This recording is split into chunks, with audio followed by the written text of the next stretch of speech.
Obviously मैं मायके में रहने आई हूँ तो मायके की साफ़ सफाई और मम्मी जी और पीपड़ का भाई अच्छे से ख्याल रखा जाए, थोड़ा कंफर्ट फील कराया जाए। तो भाई कहीं बग्गी को तुम नहीं कह रही हो कि भाई तुम भी ऑफिशियली मायके में ही हो और बैठ बैठ के बस खाती हो, मम्मी तुम्हारा खाना बनाती हैं और देखो मैं ऑफिशियली मायके में आई हूँ ससुराल से ऊपर से नीचे। तो भाई मैं हर चीज़ करती हूँ, हैं हर काम करती हूँ। वाह जिज्जी वाह, क्या गेम खेल रही हो, कितनी बड़ी खिलाड़ी हो। और भाई कुछ दिन बाद ना तुम एक काम करो, ये जो टाइटल है ना इसका लिखना ही बंद कर दो। पूछो काहे? कहा इसके भाई साहब तुम ना कम्युनिटी छाप दिया करो। इतना बड़ा टाइटल भाई साहब, और इसको हम पढ़ भी नहीं पा रहे हैं पूरे तरीके से। फिर क्या हुआ अगर मैं मायके में हूँ परमानेंट? अपने शौक तो मेरे अपने ही हैं ना। मेरे शौक, ये शौक लिखने हो का लिखने हैं, शौक हैं या शौक मेरे अपने ही हैं। नई शुरुआत करूँगी अब। भाई इतना बड़ा टाइटल, इतना बड़ा टाइटल कि हम का ही बताएं। वाह जिज्जी वाह, मतलब हालात बदल गए, ख्यालात बदल गए, लेकिन तुम्हारे आज तक जज्बात नहीं बदले। इन्होंने कम से कम जब से अपनी ससुराल से यहाँ आई हैं तब से इन्होंने 555 बार से ज़्यादा नई शुरुआत करूँगी, मैं हंसूँगी, मैं खिलखिलाऊँगी, मैं चुलबुली बन जाऊँगी। पहले वाली परेतिन नदी किनारे जो जाके वीडियो बनाती थी वो परेतिन बनूँगी। मतलब भाई साहब इतनी बकवास बातें, इतनी बकवास बातें चाहे इनसे जितना करा लो, और ये करने में नंबर 1 है। तो हे एवरीवन, एक बार फिर से आप सभी का स्वागत है आज के इस रंगारंग कार्यक्रम में। और इस रंगारंग कार्यक्रम में हमार जीजी अपना वीडियो फिर से लेके आएगी ससुराल मायका, ससुराल मायका, क्योंकि सब्सक्राइबर भी मिल रहे हैं ससुराल मायका से ही। जिस दिन अपना ये बोलती हैं कि आज हमारी यू रूटीन, हमारा वो रूटीन, उस दिन कोई दिखाई नहीं आवत है। मतलब इनकी कटोरिया, बर्तन, चूल्हा चौका, ऊपर नीचे से किसी को कोई मतलब नहीं। लेकिन लेकिन लेकिन जैसे ससुराल मायका लिखती है ना भाई साहब एकदम से हमार जुज्जी एकदम प्रफुल्लित हो जाती है। कहा कि भाई व्यूज़ ही व्यूज़ मिलते हैं। अब वो छुटकन्नी जुज्जी का व्यूज़ इस समय ठीक है और बग्गा का, बग्गी का भी ठीक है, क्योंकि उधर भी ससुराल मायका, इधर भी। वैसे बग्गा आ चुका है दर्शकों। अभी बग्गा ने अपने साइड का वीडियो नहीं बना डाला है, हालांकि बग्गी ने आज अपने सूट वूट से रूबरू कराया, परिचय कराया और अपने भाइयों को सबक सिखाने के लिए मम्मा को कुछ टिप्स दिए कि रोटी बना के रखा करो, ब्ला ब्ला ब्ला। आपने देखभाई करा। लोग उससे क्यों नाराज़ हो रहे हैं? क्योंकि अब भाई उनसे कुछ ज़्यादा ओवर एक्टिंग हो रही है, वो तो सब आप जानते हैं। लेकिन यहाँ पर हमारे छुटकन्नी जिज्जी का कर रही है कोशिश। हैं मम्मी आप कैसी हैं, खुश हैं ना आज? हाँ मम्मी काहे खुश नहीं होंगे। जिस दिन शॉपिंग होती है, ग्रॉसरी की शॉपिंग, उस दिन तो मम्मी एकदम प्रफुल्लित हो जाती हैं। मम्मी जी को शॉपिंग करना, घूमने घामने जाना, स्टेटस वाले फ़ोटो खिंचाना बेहद अच्छा लगता है, खासकर जब छुटकन्नी अपने रोकड़े से कराती है शॉपिंग। वैसे अब नीचे वालों का जो सामान है वो नीचे वाले ही लाते हैं, लेकिन हमारी जिज्जी ने एक एहसान कर दिया है। किसके ऊपर? बग्गा के ऊपर, मम्मी के ऊपर। क्योंकि बग्गी है नहीं तो फ्रूट्स हम नीचे वाले ही फ्रिज में रख देंगे, क्योंकि अब ठीक है नीचे ही रख देते हैं। जैसे परेतिन की भाभी आ जाएंगी तो अपना भी चली जाएंगी ऊपर, फ्रूट्स भी चले जाएंगे और सीधे सीधे अपने ससुराल पहुंच जाएंगी। अभी तो परमानेंट मायके में है, मायके में। वाह है भाई वाह, मतलब यार ऐसी बंदी आपने देखी है? यही चीज़ अगर वहाँ पर अगर ये होती अपने ससुराल में, रियल वाले, मतलब ऐसे वीडियो के लिए ससुराल नहीं, कागजी वाली ससुराल में अगर होती और ऐसे कुछ तांडव करती इनकी, मतलब भाई कागजी ननंद है, तो अगर वो ऐसे टाइटल डालती, ऐसे वीडियो डालती, तो इनके सबकी आग लग जाती। एक तरीके से टोंटबाजी मारी जा है बग्गी को कि हम परमानेंट मायके में आ गए हैं तो हम ऐसा करेंगे, वैसा करेंगे। वैसे बहुत सारा सामान सुमून आवा, वही सब आधा कम से कम मान के चलिए, सामान सुमून और चाय वाय, कढ़ी वढ़ी, ये सब का दिखाते हैं लगभग 16 मिनट 19 सेकंड। उसके बाद जिज्जी हमारे किचन में आती है कुछ विवादित बयान करने। अब 16 मिनट तो तुम देख ही लोगे, कितना स्किप करोगे, 2-4 ऐड तो आ ही जाएंगे 16 मिनट में, हैं? तब तक भाई कुछ जिज्जी विवादित बोल देगी, तो विवादित के बाद भाई बाकी की चीज़ें भी हो जाएंगी। तो अब आगे चलते हैं, आगे क्या होता है उसके बारे में थोड़ा सा वार्तालाप करते हैं। भाई जिज्जी ने जो सफाई करी है, क्लीनिंग है, डीप क्लीनिंग। वैसे जिज्जी तुमने तो बहुत अच्छी सफाई करी है, लगातार 1 से 2 मिनट तक सफाई दिखाई जाती है, हैं? अब बग्गी इतना सफाई नहीं कर पाती थी। वैसे दर्शकों, आजकल जो बग्गी के वीडियो ससुराल से आते थे भाई, वो अंदर का काम ही नहीं दिखाती थी। कहा कि इन सबके ना इतना ज़्यादा आग लगी थी, इतना ज़्यादा ये लोग उसको बोलते थे कि भाई हमको ये सुनाया जा रहा है, हमें ये दिखाया जा रहा है। फाइनली बग्गी ने घर के कामकाज दिखाने बंद कर दिए थे। थोड़ा मोड़ा कुछ दिखाई देती थी, अदरवाइज बाहर कहीं नदिया और दरिया के पास घूम रही तो दिखाती थी, बाहर कुछ सामान लेने गए बग्गा के साथ तब दिखाती थी। आज ही हमारी जिज्जी फिर से दिखाए रही हैं कि देखो डीप क्लीन करा है मैंने, ये सफाई किया है, सफाई अगर यहाँ रह रही हूँ तो चमकाना भी मेरा फ़र्ज है। वैसे जिज्जी चमकाए तो तुम बहुत कुछ रही हो। आप सबको पता ही है दर्शकों कि हमारी जिज्जी का चमकाए रही है। सौ की सीधी बात, नक्को बकवास। जिज्जी ये जो हरकतें तुम कर रही है थोड़ा खासम खास कोई बात नहीं। देखिए, सब्सक्राइबर समझ रहे हैं और बाकी के लोग भी समझ रहे हैं, बग्गी भी समझ रही है, ऐसा नहीं कि नहीं समझ रही है। लेकिन ना अभी वो रिएक्ट नहीं कर सकती और ना ही करती है, क्योंकि उसको एक चीज़ का बहुत ही ज़्यादा शौक़ है कि मैं सबको सेटिस्फाई करती हूँ, मेरे से सब खुश रहते हैं, भले वो हाथ की कठपुतली बनी रहे, मम्मा मम्मा दीदी दीदी करते रहे, भले दीदी को ऑन। अक्सर तो ये होता है कि भाई ऑन कैमरा उसके बारे में कुछ ना कुछ इनडायरेक्टली बातें कर ही दी जाती हैं। अब ऐसे टाइटल से क्या मतलब है बताओ। कल जो उन्होंने टाइटल डाला था, अगर बग्गी के रिश्तेदार भी देखते होंगे वीडियो कि मम्मी ने मुझे मना कर दिया नीचे आने से, उनका घर है, उनका ख्याल है, जो लगे यूँ लगे वो लगे, जो इतना सब बकवास करी हैं, तो भाई बग्गी के रिश्तेदार भी देखते हैं, उनको कैसा लगता होगा। एक बार आप खुद सोच के देखिए। अंदर से ना सोचते होंगे यार कैसी पगलोल या बकलोल फैमिली है कि भाई साहब दिखाते कुछ और है, अंदर कुछ और होता है, और बग्गी वहाँ तारीफों के पुल बांधती है। और इतना नहीं दर्शकों, दादी जी भी इनके वीडियोस देखती हैं, तो दादी जी अब समझ रहे हो, दादी जी काहे सोचते होंगे कि मेरी कुड़ी कहाँ पहुँच गई है। खैर मम्मी जी बस खुश हैं, बग्गे की सासू अम्मा, क्योंकि देखिए लव स्टोरी पार्ट 1 में बग्गी ने यही बताया था कि मम्मी ने मुझे बोला था कि बग्गा के यहाँ कॉल करो, बग्गा के हालचाल पूछो, बग्गा ठीक है कि नहीं। उनकी फैमिली में जब कभी कंट्रोवर्सी होती थी तो बग्गा रिप्लाई नहीं करता था। हमारे बग्गी दीदी को भी मैसेज करती थी, लेकिन हमारी दीदी बड़की यूट्यूबर, उसने कभी बग्गी को भाव नहीं दिया। फिर बग्गा के ही जब सारे ऑप्शन ख़त्म हो गए, मतलब जब बग्गा को लगा कि हाँ ठीक है अब इसको दे देते हैं रिप्लाई, तो 2-4 दिन में दे दिया करता था, है ना। ऐसा सीन हुआ करता था। तो उस लव स्टोरी में पता चला कि मम्मी जी इनके वीडियोस देखती थी, तो भाई मम्मी जी को पूरा क्रेडिट जाता है बग्गा और बग्गी को मिलाने में।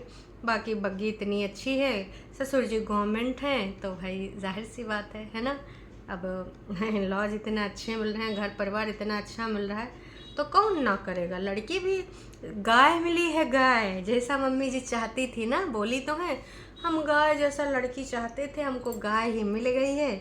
अब ना हम गाय को हट हट ना करके जैसे चाहेंगे नकेल कस देंगे, गाय हमारे काबू में रहेगी। वैसे खुद की जो बेटियां हैं, गाय नहीं मरकहिया गाय हैं, कौनो चीज़ बुरी लगी, कौनो चीज़ अच्छी ना लगी, ये सींग से सीधे उड़ेल देती हैं। तो ये तो सब है मरकहिया गाय। बाकी आप सबको पता है कि बग्गी कौन सी गाय है। बग्गी की थोड़ी तारीफा कर दो, बस वो चने के झाड़ पे चढ़ जाती है, जैसा कि हमारी जिज्जी को भी पता है, मम्मी को भी पता है। मम्मी लोग भी मतलब ये मम्मी वो मम्मी, मम्मी वो वाली भी जानती हैं, और ऐसा नहीं कि बग्गी नहीं जानती है कि ये जो जिज्जियाँ हैं इनके हाल चाल ख्याल कहाँ है, इसके बारे में बेहद अच्छे तरीके से जानती है, इसीलिए वो ज़्यादा दिन वहाँ टिक नहीं पाती है। तो भाई यहाँ पर जो साफ़ सफाई दिखाई जा रही, बोल बच्चन बोले जा रहे हैं, वहाँ के लोगों को इम्प्रेस करने के लिए, साथ साथ संदेश देने के लिए कि देख तेरे जाने पर भी मैं सारी चीज़ें अच्छे से कर रही हूँ, तुम्हारे पति का मतलब अपने भाई का भी ध्यान रख रही हूँ, सामान वामान भी जिज्जी हमारे फल फूल नीचे रख रही हैं, बाकी अपना सामान सुमन ऊपर एक कमरे में रखी थी कि भाई लोगों की पहुँच से, खासकर बच्चे की पहुँच से दूर रहे। सबसे पहले हमारे जिज्जी ने बिंदी दिखाया है, काव्या बिंदी या कुछ नव्या बिंदी दिखाई रही थी कि हमको ना पहले रेड लेने वाले थे 9 नंबर की बिंदी, उसके बाद हमने सोचा नहीं मरून ले लेते हैं, मरून ज़्यादा खिलती है, इसलिए मरून हमारे जिज्जी ने बिंदी ले लिया है। बिंदी लगाएंगी, मेहंदी दिखाएंगी, और उसके बाद पति को डायरेक्टली गरियाएंगी। वैसे आजकल हमारी जिज्जी का है अठोरी पता चला, जिज्जा जी ने भाई कुछ ऐसे कड़े शब्द बोल दिए हैं तो हमारी जिज्जी हर्ट हो गई है बिल्कुल। वो कतई जिज्जा जी की तरफ से कड़े शब्द बर्दाश्त नहीं कर पाती है। वो चाहे जिज्जा जी को जितना गरियावे और अपने जो कुछ गाली गलौज वाले चैनल्स हैं उनके माध्यम से गरिवावें, लेकिन अगर जिज्जा जी ने कुछ कड़े शब्द बोल दिए तो भाई साहब हमारी जिज्जी को हर्ट हो जाता है। क्योंकि हमारी जिज्जी ने प्यार किया था, भोली भाली गांव की सीधी सादी लड़की, जड़ीला अत्याचारी इंसान ने उसके प्यार की कदर नहीं करी। तो हमारी जिज्जी हर्ट हो जाती है। देखिए, हम जिज्जी की भावनाओं को समझते हैं बेहद अच्छे तरीके से, लेकिन बात यही है ना दर्शकों, कि ये जो सारी चीज़ें चल रही हैं ना, हमारे जिज्जा नहीं समझते हैं, मम्मी जी नहीं समझते हैं। मम्मी जी से उसने ऑफ़र भी दिया था, कितना बढ़िया बिजनेस डील थी कि तुम अपने लड़का से हमको बीबी कहलाओ, हम अपने लड़का से तुमको दादी कहलाएंगे।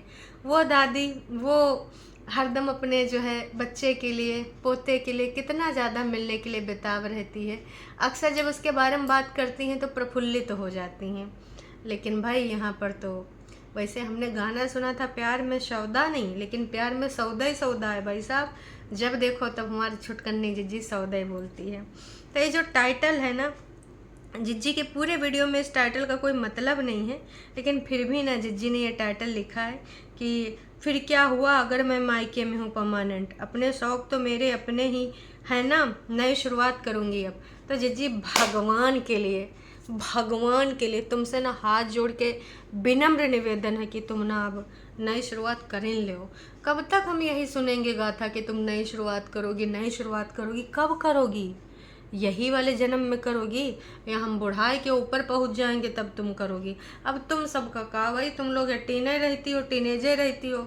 हमारे सबके ना भाई पुरखा भी बन जाएंगे, पुरखा के बाद हम ऊपर भी चले जाएंगे तो भी हमारी जिज्जी कितने की रहेंगी? 30 की हुई हूँ मैं, 30+ हुई हूँ तो मुझे मैच्योरिटी आ गई, मुझे सद्बुद्धि आ गई है। हमारी जिज्जी ज़्यादा से ज़्यादा 32 हो जाएगी और फिर 33 और उसके बाद फिर से 32 पे आ जाएगी बड़कन्नी जिज्जी की तरह। तो भाई भगवान के लिए ना अब तुम नई शुरुआत कर दो। विगत 2-2.5 साल से मैं नई शुरुआत करूँगी, मैं नई शुरुआत करूँगी। तो हम आपकी नई शुरुआत के लिए बहुत ही ज़्यादा प्रसन्न हैं। हम आपके लिए ऊपर वाले से प्रार्थना करेंगे और ये भी बोलेंगे कि हम हमारे साथ साथ आपको भी ना थोड़ी सी सद्बुद्धि दे दे, क्योंकि इस गोले पे मेरा हमेशा से ये मानना है कि सद्बुद्धि की सबको ज़रूरत होती है। तो हमारी जिज्जी को भी दर्शकों सद्बुद्धि की ज़रूरत है। तो हम यही चाहते हैं कि हमारी जिज्जी सद्बुद्धि मिले और आगे बढ़े। देखिए, ज़िंदगी जीने का नाम है। अब आप अगर अपनी ज़िंदगी में बढ़ना चाहते हो, कब तक कुड़ते रहोगे भाई? जो रास्ता तुम्हारे लिए नहीं सही है, अब तमाम तुम्हारे सपोर्टर्स यही बोलते हैं, फरिश्ते भी बोलते हैं कि वो लायक ही नहीं तुम्हारे, ऐसे ऐसे नाम बोलते हैं, कभी कुत्ता बोलते हैं, कभी लंगूर बोलते हैं, ऐसे ऐसे शब्द बोलते हैं कि हम का ही बताएं। तो भाई तुम, और एक लोगों ने तो यो भी बोला था कि शहर में तुम्हारे लिए अच्छे अच्छे लड़के इंतज़ार कर रहे हैं, तो नई शुरुआत शहर से करो। और तुमने लाइक भी किया था, हार्ट भी दिया था, लंगूर वाले पे किया था। तो भाई तुम अगर नई शुरुआत करना चाहते हो ज़िंदगी में, सबको आगे बढ़ने का अधिकार है। तमाम अपने देश में विदेश में हर जगह होता है कि सही पार्टनर नहीं मिल पाता। कब लड़की को ऐसा लगता है, कब लड़के को ऐसा लगता है, फिर वो स्विच करते हैं, तलाक की ओर अग्रसर होते हैं और तलाक डाइवोर्स दे के भाई साहब वो अपनी अपनी ज़िंदगानियों में थोड़ा सा ब्रेक लेते हैं और कुछ लोग दूसरे रिलेशनशिप में आ जाते हैं, कुछ लोग डबल टाइमिंग भी कर लेते हैं। इसमें से जो सही लगता है उसको सेलेक्ट कर लेते हैं, फिर उनको लगता है फिर से नाश पीटा हमको गलत मिल गया।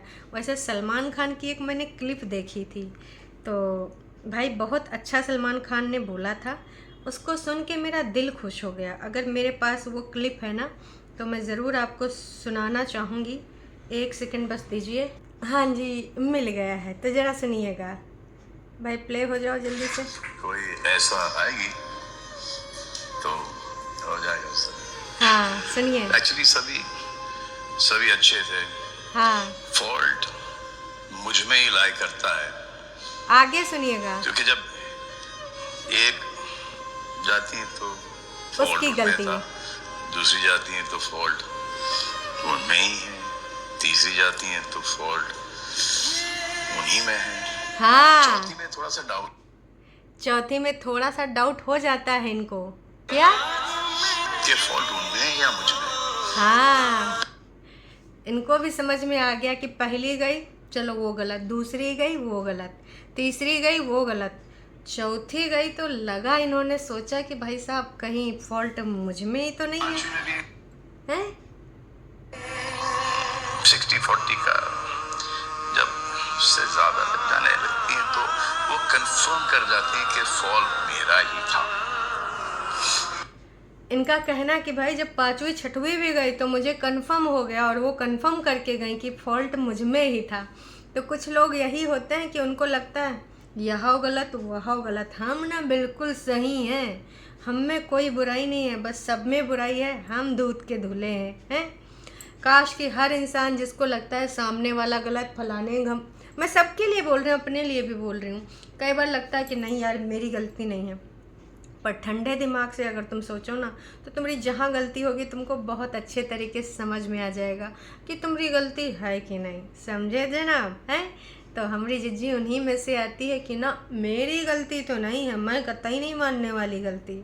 तो 100 की सीधी बात, नक्को बकवास। सलमान खान भी भाई कितना साल हो गए, अब तो भाई अभी कुछ ही दिन में 60 साल के हो जाएंगे, उनको इतना देर में सेल्फ रियलाइजेशन हुआ, अब जिज्जी को भी 70-80 साल में हो ही जाएगा कि, लेकिन फिर कहा तब बहुत लेट हो जाएगा। इसीलिए कहते हैं कि भगवान के लिए जिज्जी अब तुम नई शुरुआत कर ही लो, कहस कि ना अब सलमान खान तो नहीं करना चाहते हैं शुरुआत, उनके लिए बहुत सारे लोग हैं चाहने वाले, बहुत सारे ट्रस्ट में दान देते हैं, बहुत सारा काम करते हैं, लेकिन जिज्जी देखो तुम्हारा, अब भाई समझ रहे हैं कि तुम लोग तो सलमान खान से भी बड़ी सेलिब्रिटी, मतलब अपने आप को तुम लोग समझते हो, पर सच्चाई तो तुम लोगों को भी पता है कि तुम क्या हो। कुल मिला के बस यही कहना चाहेंगे, गलत फहमी का शिकार होते रहिए, लेकिन जब एक बार टाइम निकल जाएगा तो बहुत पछताएंगी। कोई बात नहीं, वो नहीं पसंद है, अपने रास्ते जाइए, नई शुरुआत करिए जैसा कि आपने लिखा है। चलिए जी दर्शकों, अभी के लिए इतना ही, फिर मिलेंगे नई अपडेट के साथ, तब तक के लिए टाटा बाय बाय।